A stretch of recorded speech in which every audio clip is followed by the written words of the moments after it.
ನಮಸ್ಕಾರ. ಕನ್ನಡಪ್ರಭ.com ನ್ಯೂಸ್ ಬುಲೆಟಿನ್ಗೆ ಸ್ವಾಗತ. Camera person Ashwin ಜೊತೆ ನಾನು ವಿಶ್ವನಾಥ್ ಸಿದ್ದಪ್ಪ. ಇಂದಿನ ಪ್ರಮುಖ ಸುದ್ದಿಗಳು.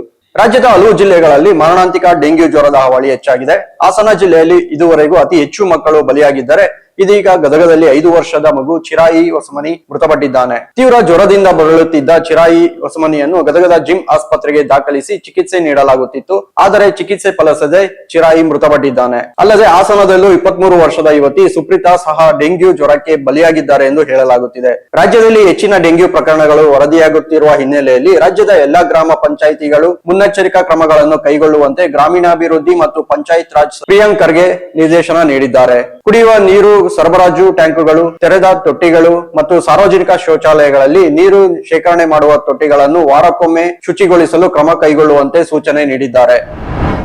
ಮೈಸೂರು ನಗರಾಭಿವೃದ್ಧಿ ಪ್ರಾಧಿಕಾರದಲ್ಲಿನ ಹಗರಣ ಇದೀಗ ರಾಜ್ಯ ರಾಜಕಾರಣದಲ್ಲಿ ಸಂಚಲನ ಮೂಡಿಸಿದೆ. ಇನ್ನು ಮೂಡಾದಲ್ಲಿ ನಿವೇಶನ ಪಡೆದವರ ಪಟ್ಟಿಯನ್ನು ಬಿಡುಗಡೆ ಮಾಡುವುದಾಗಿ ಮೈಸೂರು ಜಿಲ್ಲಾ ಉಸ್ತುವಾರಿ ಸಚಿವ ಎಚ್.ಸಿ. ಮಹದೇವಪ್ಪ ಹೇಳಿದ್ದಾರೆ.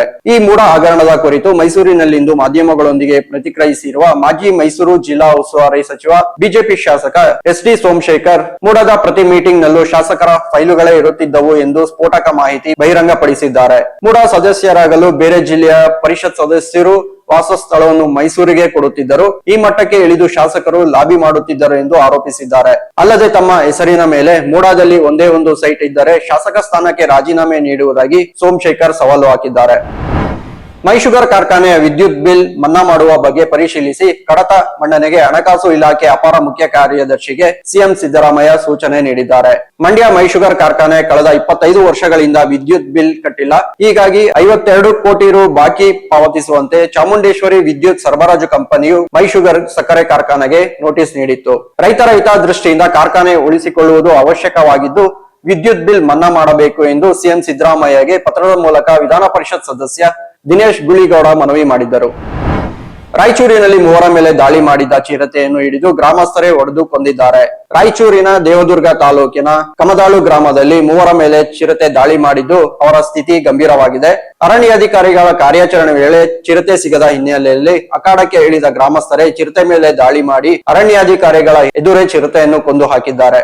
ಇತ್ತ ಸ್ಥಳದಲ್ಲಿ ಸೇರಿದ ಸಾವಿರಾರು ಜನರನ್ನು ನಿಯಂತ್ರಿಸಲು ಆಗದೆ ಪೊಲೀಸರು ಲಘು ಲಾಠಿ ಪ್ರಹಾರ ಮಾಡಿ ಜನರನ್ನು ಚದುರಿಸಿದರು.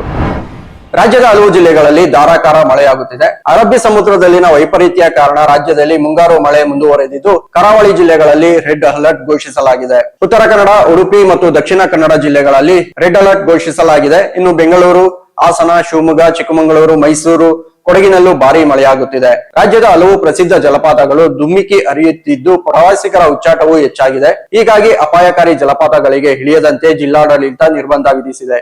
ಇವು ಇಂದಿನ ಪ್ರಮುಖ ಸುದ್ದಿಗಳು. ವಿವರವಾದ ಸುದ್ದಿಗಳಿಗಾಗಿ ಕನ್ನಡಪ್ರಭ.com ನೋಡಿ. ನಮಸ್ಕಾರ.